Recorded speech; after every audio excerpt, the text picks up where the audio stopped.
Welcome back to Story Mode. It was 1981 and I wanted Star Wars figures and video games, but my mother couldn't afford it, so what was I to do?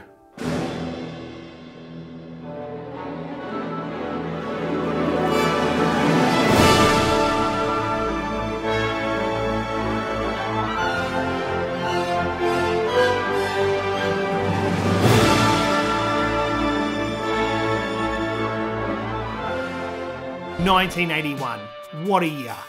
My favourite shows were Astro Boy, Greatest American Hero, Dukes of Hazzard, but for some reason, I always liked Simon and Simon.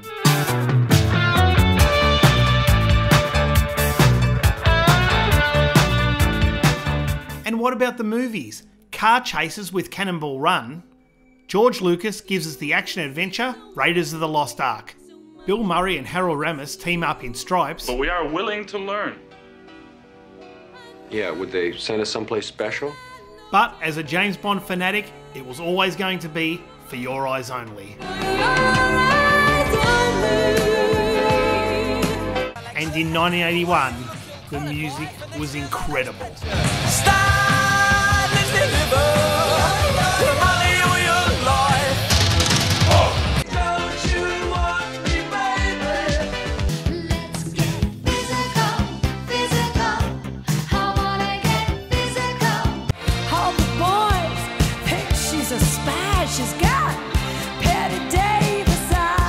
But my favourite will be Duran Duran's Girls on Film.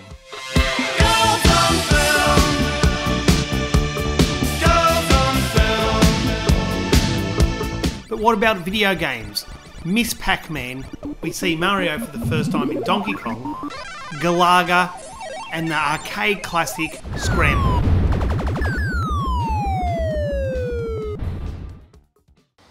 In 1980, I moved in this very house behind me. And in 1981, I got a bicycle given to me by my grandparents, Nan and Gar. This is my bike, and this is Nan and Gar, my grandparents, two of the most important and relevant people in my life. Having a BMX at 8 years old meant freedom and fun. And it also meant I could become a paperboy. My grandfather took me into the news agency to help me get the job. The going wage was $10 a week, and all I could think of was how many games could I buy with that. So I was 8 years old, in grade 2, and ready to start my paper run. I have to be very quiet because I don't live here anymore, and it's 4:30 in the morning.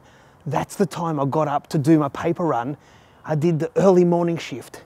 I used to walk down with my bicycle on that very gate, come out here while my mother was asleep, and then head towards the news agency. Let's head there now.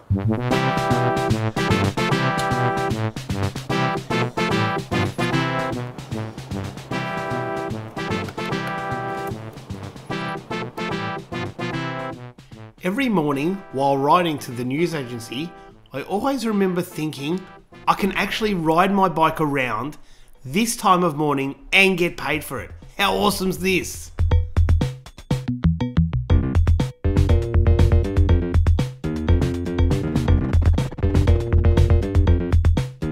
Some mornings were ice cold, and I mean freezing. Still, for some reason, and it could have been my age, I did not care. I loved early morning starts.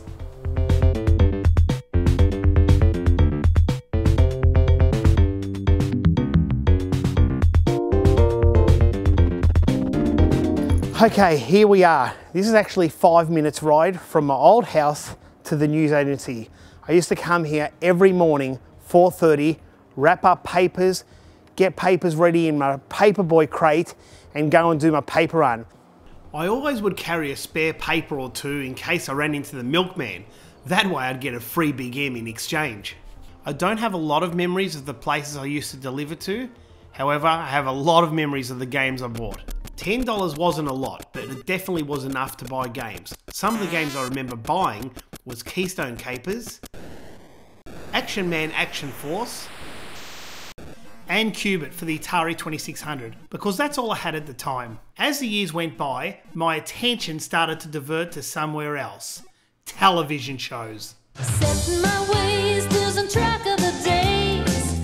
Only me to live for.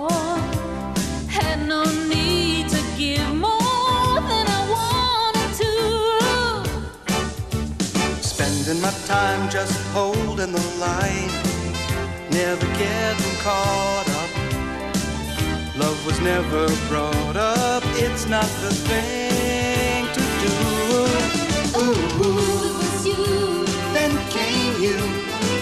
You made me leap without taking a look. Ooh, it was you, then came you. You reeled me right in line, sinker and hook. Never thought forever was the best I could do. Then came you. It was you, me, you. It was you, me, and you. It was you, me, then came you. Now, if you're watching cartoons in the 1980s, you knew that logo, Filmation. Every weekday at 7:30 AM, that meant He-Man and the Masters of the Universe. And this one cartoon affected my life in a massive way, especially when I got to this part of the intro. Fabulous secret powers were revealed to me the day I held aloft my magic sword and said, By the power of Grayskull!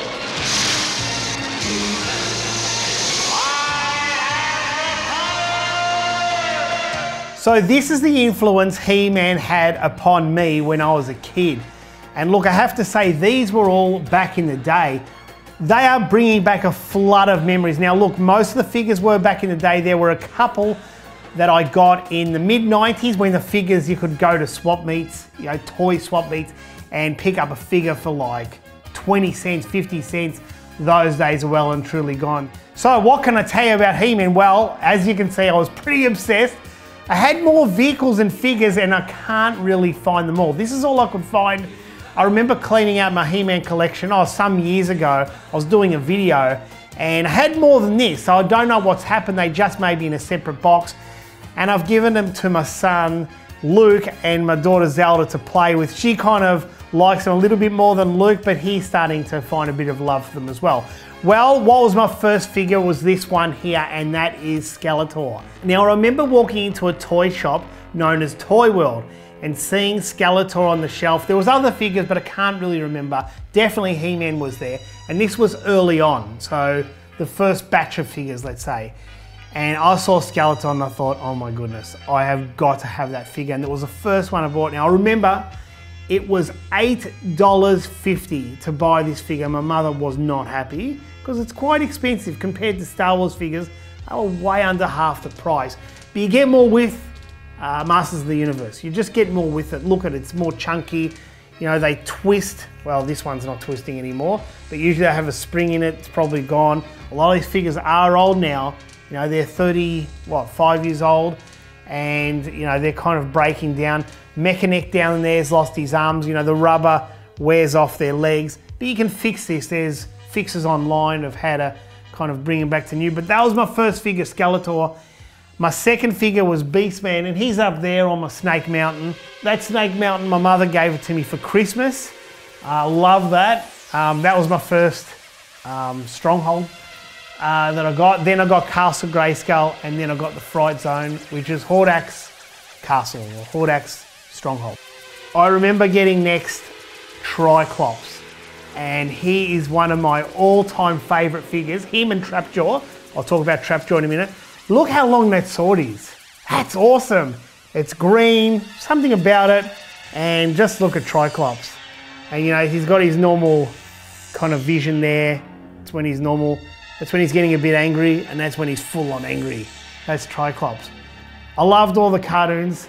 I'm obsessed by the cartoons as well. I still watch the cartoons to this very day. My kids watch them. I like them to grow up on those cartoons. They have good morals. There's always a message at the end, and how can you go wrong with He-Man, honestly? I did mention Trapjaw, another one. I think it's the color of these figures, and some of them come with rings, like glow-in-the-dark rings. Trapjaw did. I think Triclops did as well.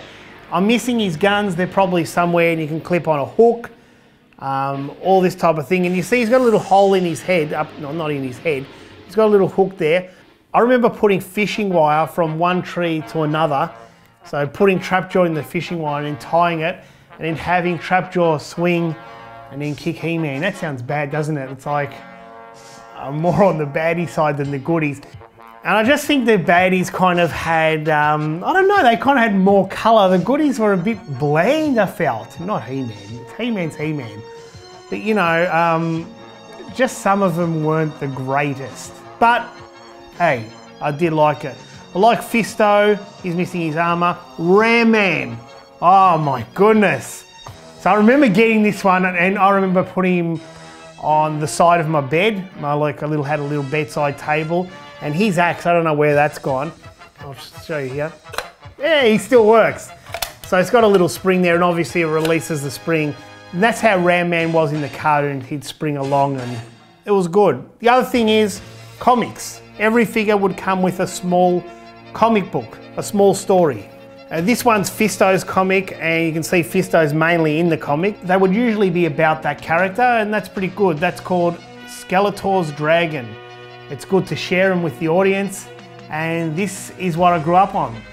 Star Wars really took a back seat once I got into He-Man because I really couldn't afford to be buying video games, He-Man, Star Wars. And it's kind of good that in 1983, Atari was kind of on the decline and that drew my attention to more He-Man and Star Wars figures. Well, there you have it, 1981 to 1983, and had an amazing time with the Atari 2600, with He-Man and the Masters of the Universe, Star Wars figures, but then in 1984, I found my true love for video games. In today's story, Skeletor was looking for a shortcut, a quick way to riches and power. You may know some people like that, always looking for the quick way to get ahead of everybody else. Well, it doesn't work that way. The people who succeed are the ones who work for what they want. So don't be fooled by those who say they have a sure thing. There's always a catch to it. Don't sell yourself short. The right way is the best way. Until later.